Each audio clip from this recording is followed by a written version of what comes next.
Well, good afternoon, everyone, and thanks for coming here on short order.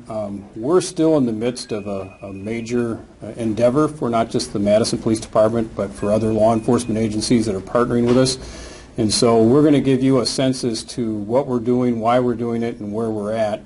As I've shown you already, to my left are some of the weapons that have come off the greater Madison streets in the last couple of months. As you already know, we've had approximately 35 incidents of shots fired in the city starting with the 1st of April. So we've taken some we believe, serious steps to try to curtail some of this gun violence. And Chief Koval will give you a sense as to why we're doing what we're doing and where we're at. Chief? Thanks.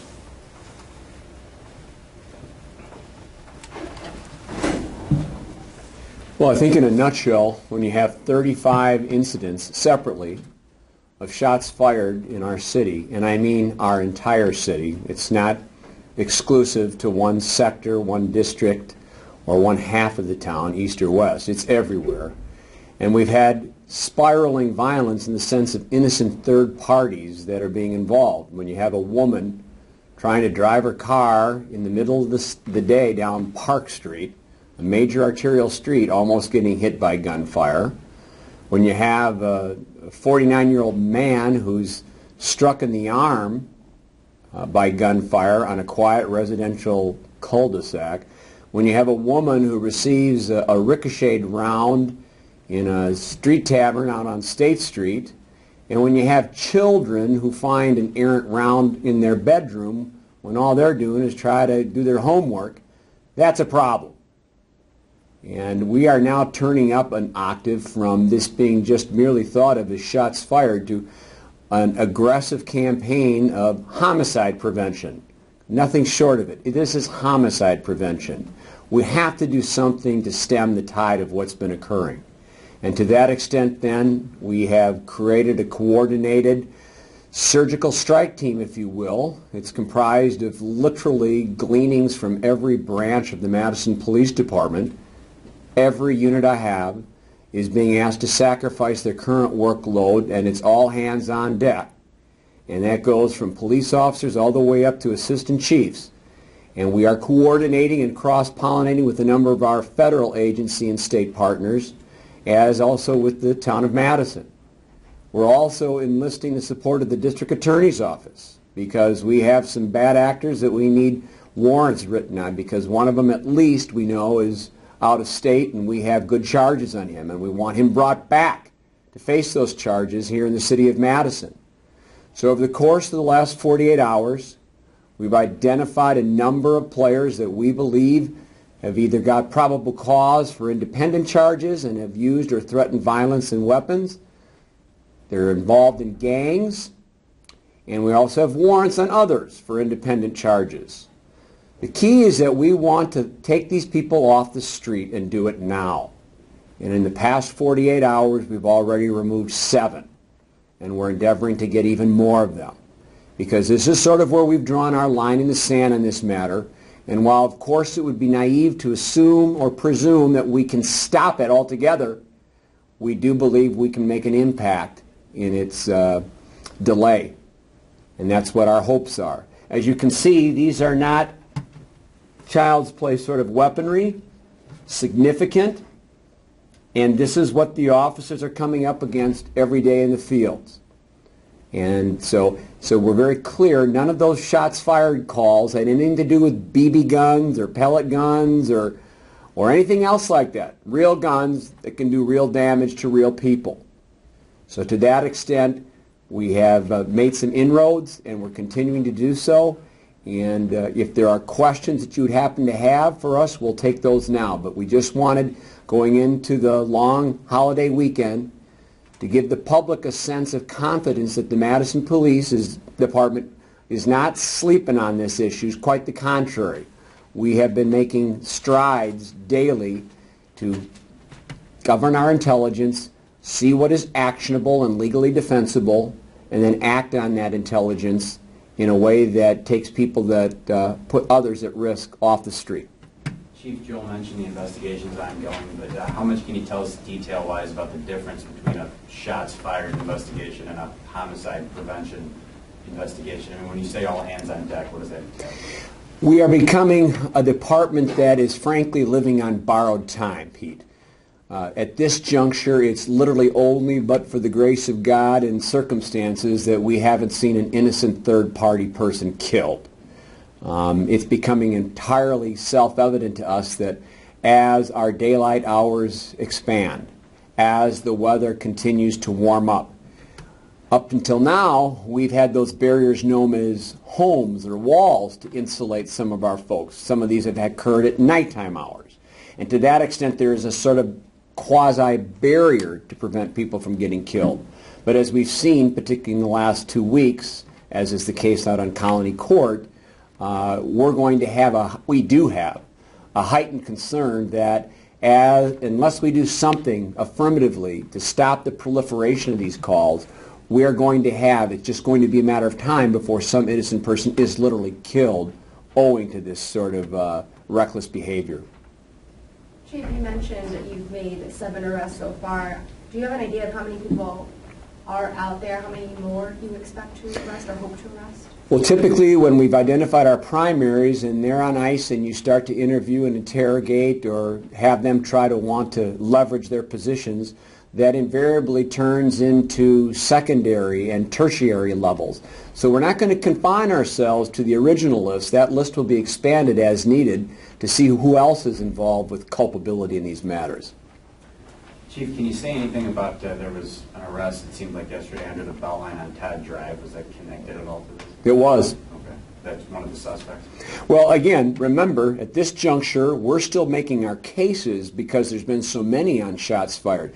We're using the current charges that we have on the books for which there's probable cause and or warrants for which have already been obtained on independent charges. And we're using that as our immediate mechanism for triaging, getting dangerous people off the streets. If we can, and of course we will try, to make a nexus to those other cases involving the shooting, all the better. But at this point, we need to send a very strong message of urgency that we're not tolerating this kind of behavior. And so were most of these arrests made on independent charges? Yes. Okay. Or all of them? Well, some of them are warrants that involve other kinds of offenses, but we have one individual in particular that we have a nexus to the State Street Broad shooting, for which we are working. We've given them that. You've given that, so we understand that we hope to have the DAs drafting a warrant, and then we'll use our friends at the FBI to file an unlawful flight to avoid prosecution extradition warrant. And how was he connected to that shooting? As the shooter. How did you know that information?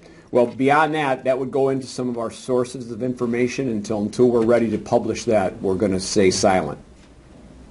Can you let us know how many people were arrested last night on Langdon? I believe on Langdon Street we had at least one individual.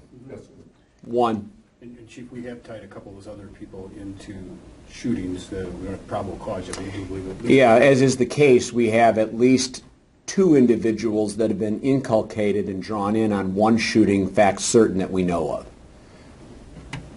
Chief, some of the other probable cause warrants, charges that these people have been arrested on, safe to say if you can't connect them to a specific shooting, they'll still likely be prosecuted on those. Well, that's our hope, absolutely. And typically when we use arrest, we don't use it as a mechanism unto itself to just deprive someone of their liberty. We look at it as an eye towards successful prosecution.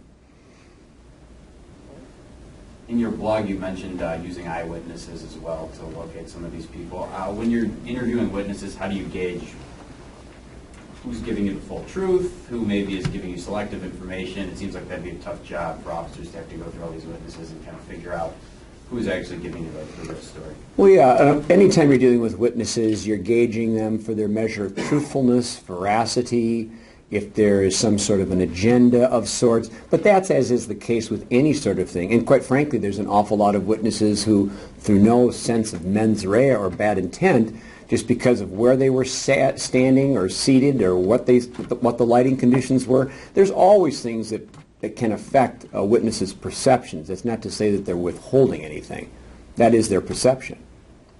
Chief, some of these weapons here, quite disturbing. How do these weapons kind of stand up to what you've seen in the past? Well, obviously, as you see, there's not a one that would be the old-time revolver that I started with in 1983 that would have 5 or 6 shots. All of these weapons have significant capacity magazines that can have probably, as I'm looking at this assortment, the smallest gun there probably has at least an 8-round capacity, and some up to probably 30 or more. Drum is 50. The drum one is 50, he says.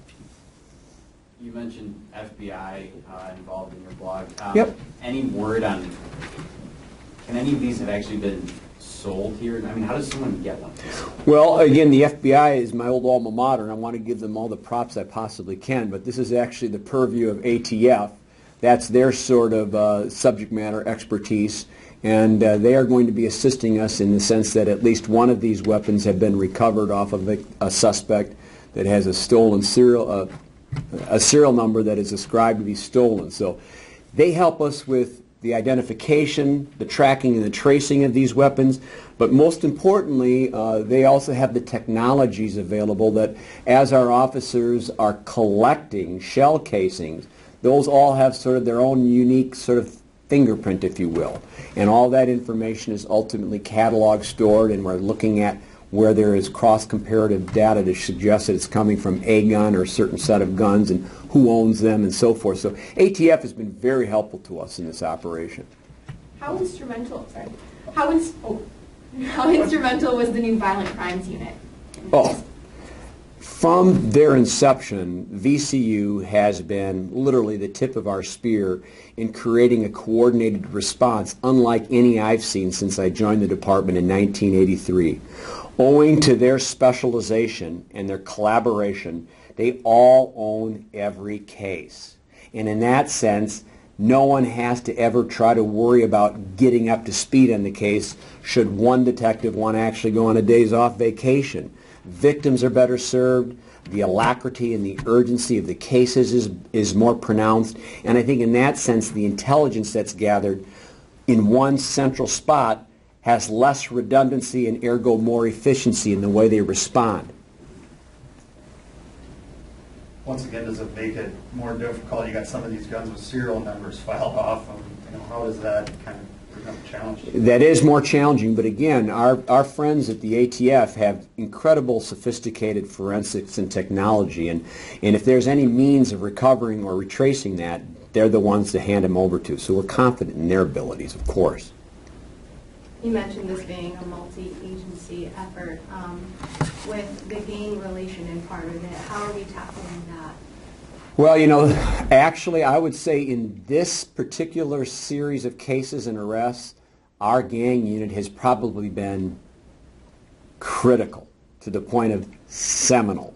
We literally have one gang officer alone whose intelligence gathering capabilities and his networking has been responsible principally for 3 of these folks' arrests. Now, to be fair, our gang officers don't start at the point where we're arresting people.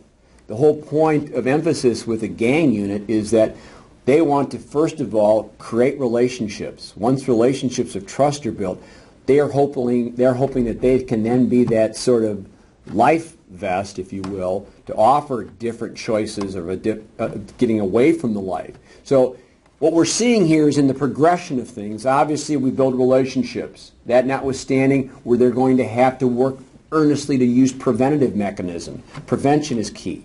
Then, if needed, they will use their power and influence to do an intervention if needed.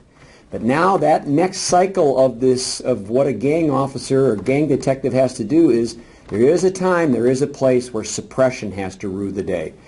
And that's where we're at right now, suppression. We have to do more on the suppression. And once all of these folks are ultimately tried and or the criminal justice system has made a resolution on their cases, the interesting part about detective work nowadays, and in particular with our point of emphasis in the Madison Police Department, will to be focused on how can we help those individuals re-enter and reintegrate into the fabric of society. So detectives now, particularly in Madison, have taken on a whole new paradigm in the way they do their work. That's specific to the Special Investigation Unit. That is their whole parlance in life. But we're all trying to incorporate it into our game. Any other questions? Well, thanks everyone. Thank you, guys.